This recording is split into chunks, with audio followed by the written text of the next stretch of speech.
Okay, welcome back to some more FTB Infinity. Yes, it's FTB that's infinite. There's no end to it. It doesn't end. Okay, so we're back over here at the manufacture mining operation, and I've had to create a golden bag of holding because the the system is done. It's been all the way down to bedrock, so it's done. And I collected Gur. I'm going to take him back over to the main base for refilling because of my tank is almost empty too. I've only got 6,000 buckets or 6 buckets of lava left in it, and I need 20 to fill Gur up completely. And let's see here. I had to create a golden bag of holding because let me see here. I've got some flint and I don't know why. Oh, because there was water in there and the squiddies were spawning, and then yeah.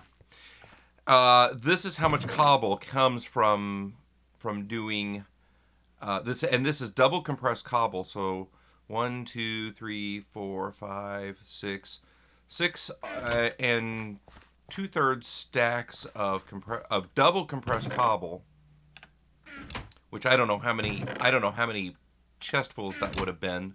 So thank goodness we've got the cobble compressor stuff going on. From a 25 by 25 hole, starting at what, Y70, that must have been Y73, all the way down to the earth, or down to the bedrock. And let's see, this is how much marble you'd get. This is how much obsidian you'd get. This is how much other stuff you'd get, andesite, diorite, and granite. This is how much limestone you'd get. And here we go. Here's what was in most of that bag. Boom. Let's see here. The important thing is, I remember I said I was out of iron. 1, 2, 3, 4, and just a titch more of iron, so that's great. I combined all the redstone down into blocks and all the coal down into blocks. 16 diamonds. I used 1 diamond to create this bag of holding, so I actually got 17 out of there. But look at that. Look at that apatite. I am going to convert all my apatite to blocks. That is a cool looking block. Let's see. 12 uranium. I'm not really sure I care about that. Oh, I guess I could have converted the lapis down. So 2.5 stacks of lapis. A ton of Certus quartz. A ton of aluminum. Only 4 of ferrous ore. So that's actually not very cool. I was hoping to get more, like maybe half a stack, because I want to make, Invar from ferrous and iron. So that's going to be an issue. Another couple essence bushes, 2 more ironberry, and then 16 tin oreberry bushes. No copper oreberry bushes though. And let's see, just miscellaneous other jazz and stuff like that. So I'm going to come back and transfer all of this over to the other base and just get it all put away. And you're probably going, well, why do you have the thing down here? Well, I had to bring my mining turtle down to level, I think this is Y34, because the system got down here and then stopped because it took all day to get down to Y34, and then every night the server reboots, and that wipes the current program that's running in the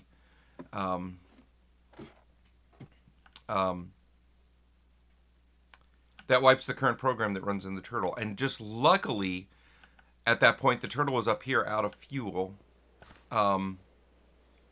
So otherwise, it would have stopped wherever it was. But more importantly, I realized that once I got done with the with it being down at Y34 and starting a new, I could have started it back up here again and said excavate 25, and it would have had to go through all this empty space using up all that fuel and stuff like that. So I just dropped it down to, maybe two levels above where it actually stopped, so I didn't have the monsters running at me, and then just went ahead and continued. But here's the thing. Most of all this came from Y34 on down. So I did some calculations. If I start the turtle, if I start Gur at Y30 and have him just excavate till bedrock, I can do a 25 by 25 with one load of fuel. It's like 18,000 fuel things. So I think I'm going to start doing that. I think I'm going to drop him down to Y34, and I'm going to probably put another, I'm going to go out this way, and then out this way, and then out that way, and make one big thing at Y34. But first, I need to transport all of this back over.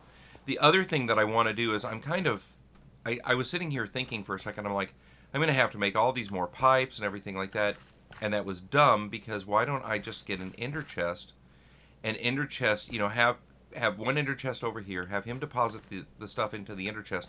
I don't even need any, redstone engines or anything. If he deposits into the ender chest, and then move all this equipment back over to the base, and just have all the material processing happen at the base. Which is a great idea. I love it. Unfortunately, you need an ender ball each to make an ender chest, and I have one ender pearl right now. Oh good, it's raining.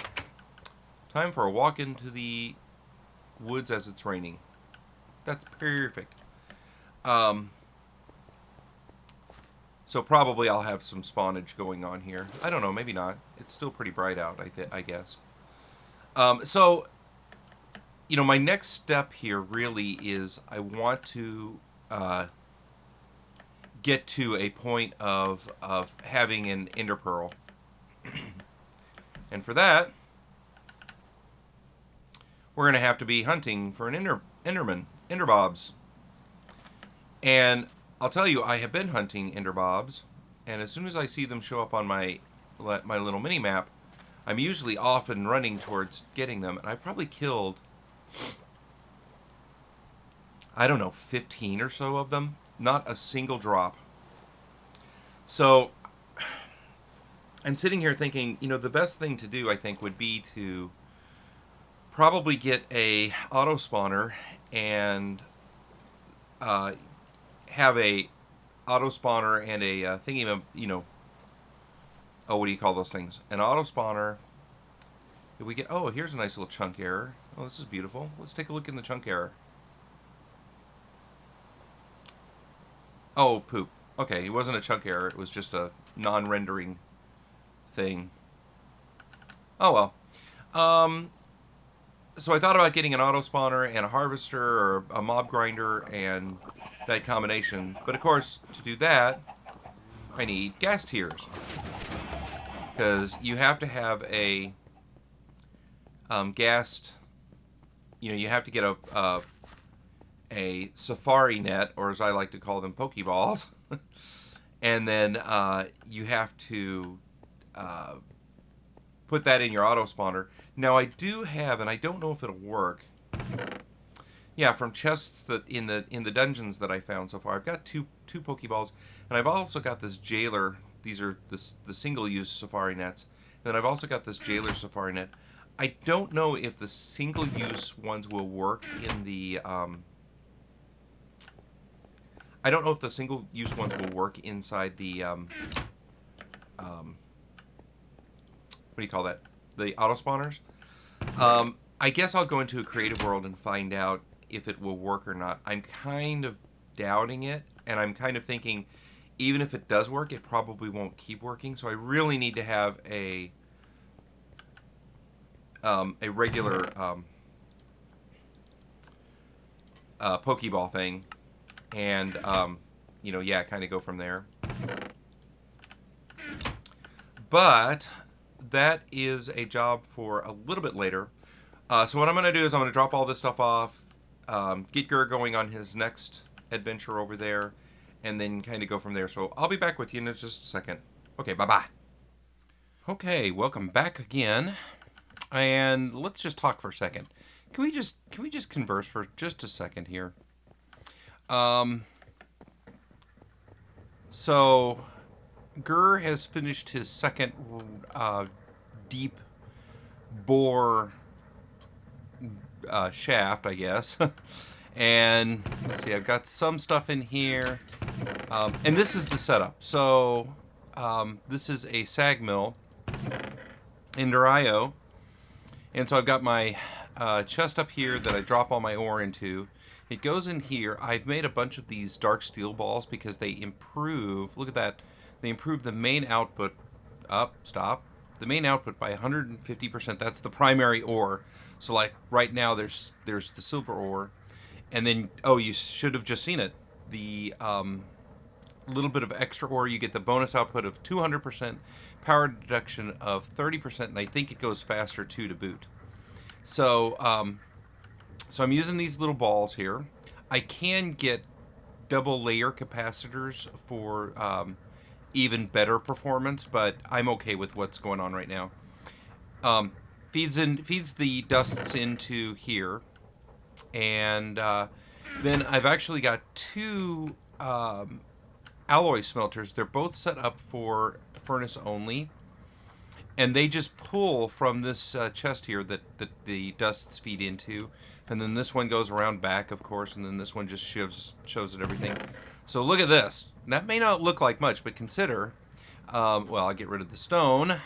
Consider block of iron, block of gold, block of lead, block of copper, block of aluminium, block of silver, block of tin.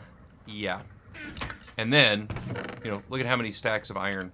So I went from having less than a half a stack to I can't imagine what I'm going to do with it all. So my big priority right now is to get to a safari net, a permanent safari net. And to do that, yep, here we go. See, Pokeball. A renewable safari net. So here's what I need. I'm going to assume I've got to be able to get these at some point. I mean, it's got to break at some point here, and I've got to be able to get them.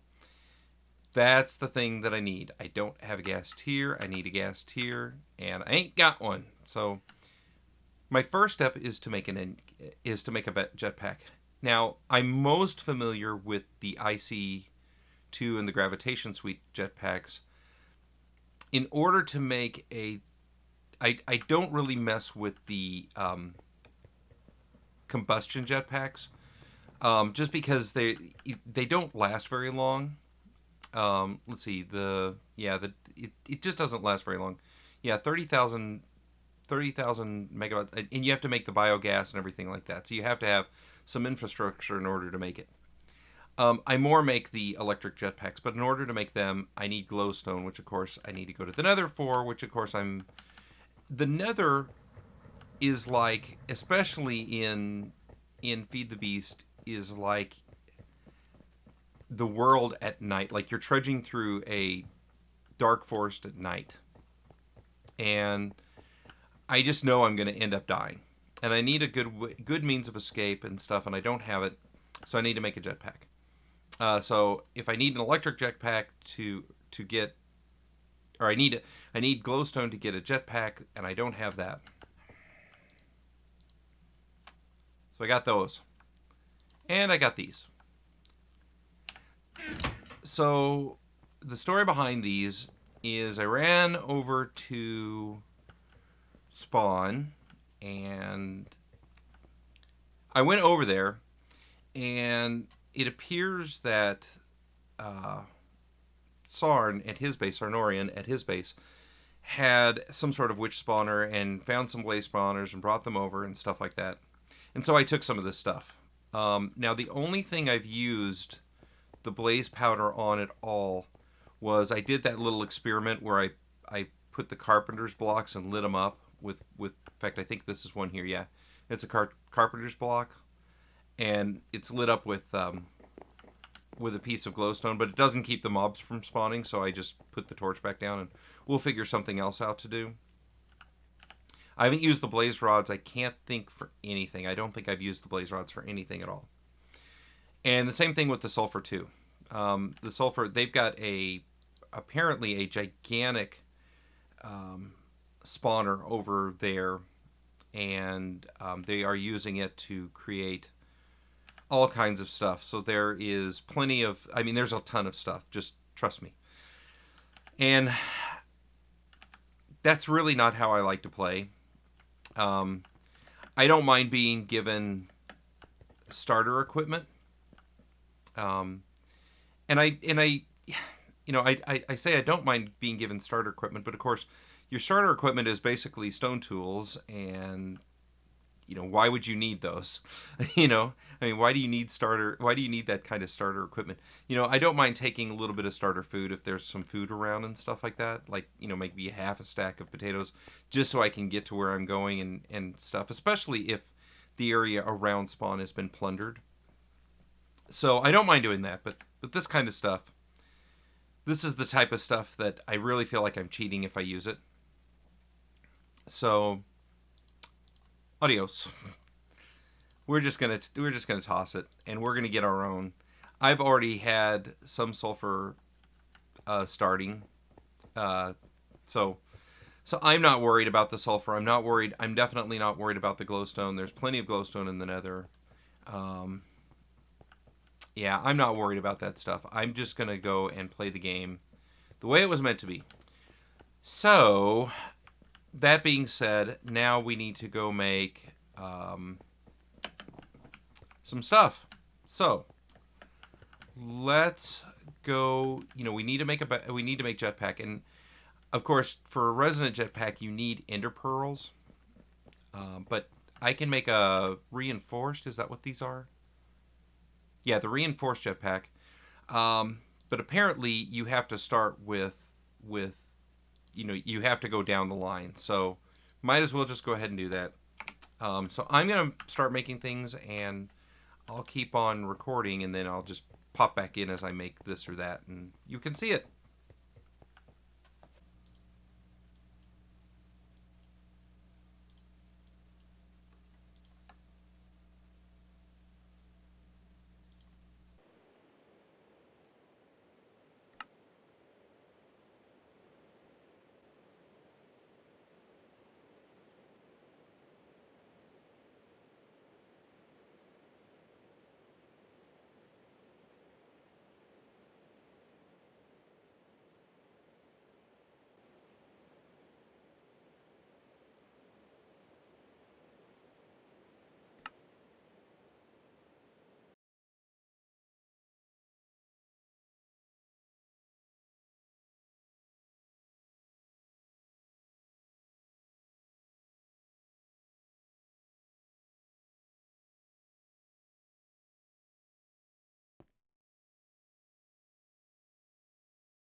Okay, we have a fully loaded. I went ahead and armored the jetpack.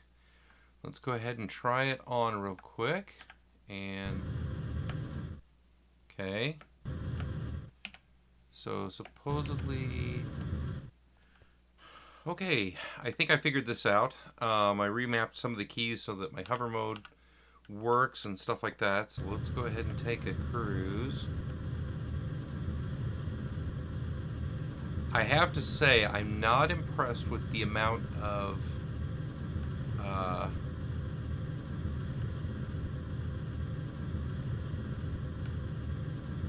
fuel that it uses. So I've already, just tooling around, I'm already at 94%, which really is not all that great.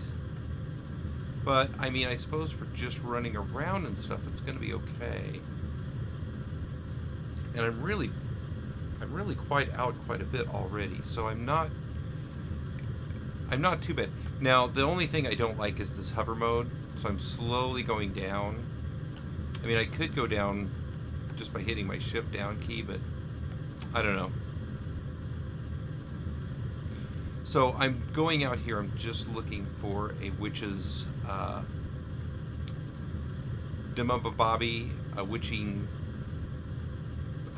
witch's what do you call that, Stonehenge looking thing? I don't know if I'm gonna find one just close at hand. I know the ones close to spawn are all... Oh, there's one. Okay, but it looks like it's somebody's base. And I'll bet, yep, they've been using it.